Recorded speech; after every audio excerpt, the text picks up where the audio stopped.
Hi guys, so today I thought I would give you a little bit of information, top tips on what to expect when you first arrive at Kigali International Airport. So there's going to be a few things that you're going to want to know straight off the bat. Where do I get money? Where do I get a SIM card, or how do I make my phone work? And how do I get to my accommodation? So those are the three things I'm going to cover quickly now. Now, just to mention, this video might not be that useful in a couple of years because they're currently building a brand new international airport out at Bugesera, which is about 40 minutes out of town. But for the time being, when you fly into Rwanda, you fly into Kigali International Airport. And I generally compare that to sort of Bristol in the UK. It's not a big airport, it's kind of a homey place to be. You can't really get lost in there. It's quite easy to navigate your way around. So you're going to turn up, you're going to go through customs, you're going to get your visa, and you're going to come out into Kigali. And these are the three things I think you're going to want to know about. Money is a really easy one. You come straight out of the airport and there's an ATM machine. So just pick an ATM machine, pop in there, put your card in, take your money out. You can't really get Rwandan francs outside of Rwanda, so this is pretty much the easiest way to do it. Don't make the mistake of thinking that you can bring American dollars. There are occasionally big ticket items that are sold locally that you can pay for in dollars, but really Rwandan francs are the national currency of Rwanda, and that's what you're going to need when you go to a restaurant, when you go to a supermarket, when you're paying anybody for anything. So just get off the plane, go to the ATM, take your cash out, and off you go. I've actually done another video about what Rwandan money looks like. Just remember, the redder the note is, the more expensive it is. The highest bill you're going to get is a 5,000. I think that's about $4, $4.50 at the moment. Number two, how do you make your phone work? Now, there are some advantages to getting a local SIM card. Firstly, your calls and your internet are going to be a lot cheaper than if you're on a roaming package with your home provider. And secondly, you can hook it up to something like mobile money, which allows you to use your mobile phone to pay for things in restaurants, in shops, pretty much anywhere that you go. Just like the ATMs, the minute that you walk out of arrivals into the car park, you'll see the ATM and you'll see a little MTN booth, and you can go in there and you can get a SIM card. They cost, I think it's around 1,000 francs, very cheap just to get a local SIM card, especially useful if you've got a dual SIM card phone, because then you can use the local SIM card and your international one at the same time. But I'm going to share a little bit of information here. Most international flights coming into Rwanda arrive in the dead of night, so the real wee early hours of the morning. And with the best will in the world and all the love in my heart, Rwanda is not known for speedy customer service. It can be that it's going to take you quite a while queuing and filling out forms and trying to explain what you need to get your SIM card at the MTN booth. And you do not want your first impression of Rwanda to be standing in an administrative queue at 2 o'clock in the morning, trying to figure out money, trying to fill out forms, trying to get it what you need. So what I would suggest, don't do it when you first arrive. Head to your accommodation, because pretty much all Airbnbs and hotels in Rwanda all have Wi-Fi anyway, so you're going to be able to use your phone wherever you're going.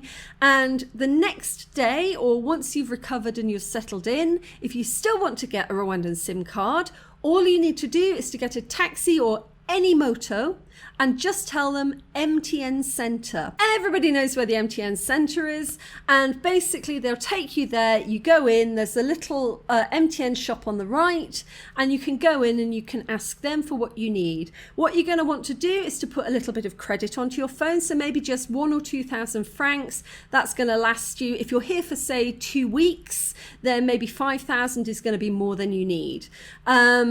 You can also ask them to put you onto an internet package. So you can pay for internet by the day, by the week, or by the month. So if you're here, say, for a couple of weeks, just buy it weekly. Again, very cheap. And the third thing that you might want to do, depending how long you're here, if you're going to be here for sort of the full 30 days of your visa, or if you're going to extend your visa and be here for even longer, then you are also going to want to ask for mobile money, MOMO. And this is just a way of using your phone to pay for things. And it's very, very popular in restaurants. It's very, very popular in supermarkets. Most of those places are also going to accept your bank cards. So if you're paying with your card, that's going to be fine. Some places don't accept card, and if they don't accept card, they will still accept mobile money. So sometimes it's worth having. It's very easy to transfer money internationally onto your mobile money account. I've done another video about that, but that's what I'd suggest that you can also hook yourself up for. And all you need is the money to pay for it and take your passport, because they will want to see photographic identification. So long as you got money in your pocket and your ID on you, you're fine. You can get your phone set up. So another question that everybody has is which network to go with. There are only two in the country. There's Airtel and MTN. Go with MTN. As much as I don't want to promote the monopoly here, go with MTN. It is by far the wider coverage, and for mobile money at least, that's the one that everybody's using. So the final thing you're going to want to know is you've arrived at the airport. How do you get from the airport to your accommodation? Well, unless you've got a hotel pickup, the answer to that one is taxi. And there are always taxis waiting outside the airport. Prices fluctuate. Generally speaking, at the moment, for a local taxi from the airport into town is generally around 10,000. So technically speaking, all taxis should have a meter in them. And if they've got a meter, you can ask them to run it so that you can check how much it's costing. Most of them aren't working. Some of them don't have them. What I would suggest is, as you're likely to be arriving in the middle of the night and, you know, new country, lots of stuff going on, just be prepared to pay a little bit more just to get from the airport to where you're going. You can haggle over prices afterwards. You know, there's going to be a lot of opportunity once you've settled in to go to the market and to, you know, try your hand at bartering. The airport, when you're very first arrived and you're jet lagged and you're tired, is probably not the best place to try that for the first time. It's also worth remembering that in Rwanda, as with every country in the world at the moment, the cost of living is going up exponentially. The cost of fuel goes up, you know. So a lot of these taxi drivers, they are trying to support their families. They've usually got multiple kids in school. They've got, you know, maybe elderly parents. They've got dependents. So they're just kind of eking out their living. And, you know, if you've got to pay a little bit more, it's not really the end of the world just to get from the airport to where you're going. Now, a lot of people don't feel like comfortable just turning up at an airport and kind of hoping to find a taxi. So if you're more of a planner, I'll leave a contact below to a guy called Peter. He's just a local taxi driver. He can meet you at the airport with a signpost with your name on it so that you can walk out and you go, aha, that's my ride, and off you go. He does charge a little bit more than others. I'll leave the rates at the moment below.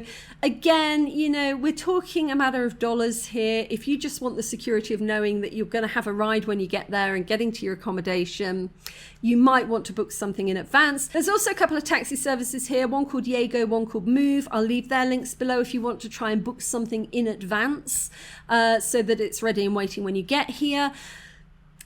Timekeeping is not always spot on here. Sometimes people run late. You might arrive and, you know, you find that your ride is running a bit late.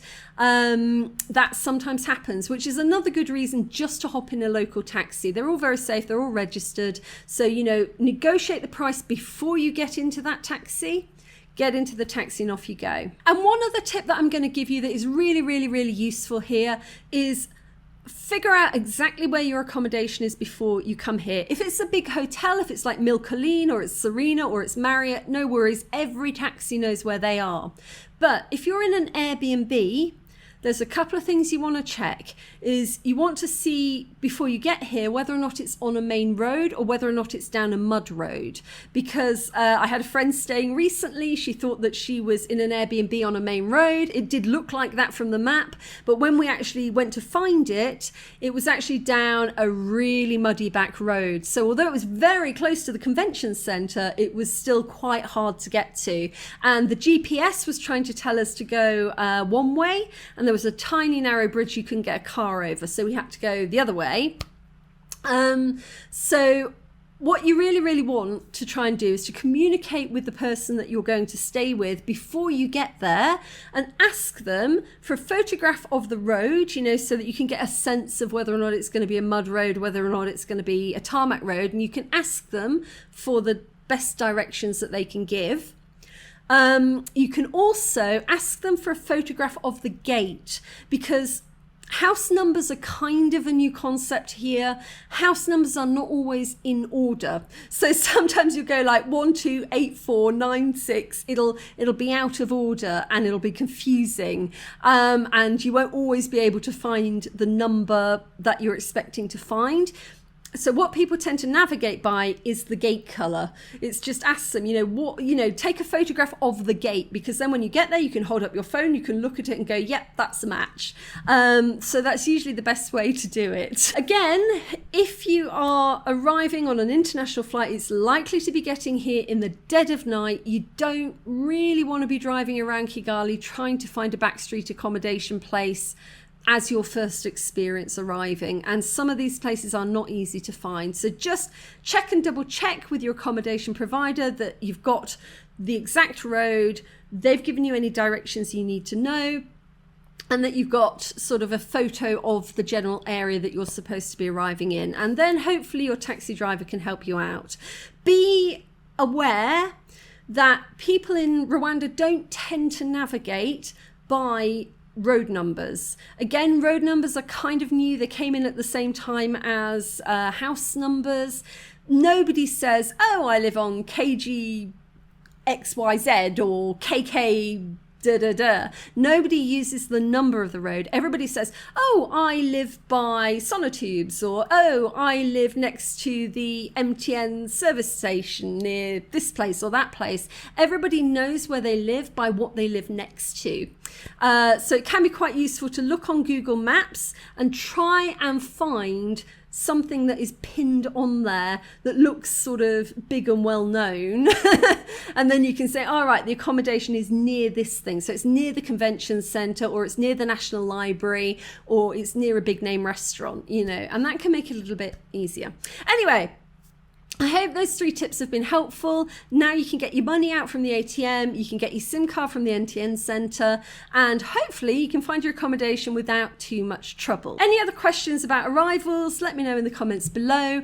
If one of my tips worked for you, I'd love to hear about it. If one of my tips didn't work for you, I'd also love to hear about it so that I can make an improved video in the future. All right, happy travels.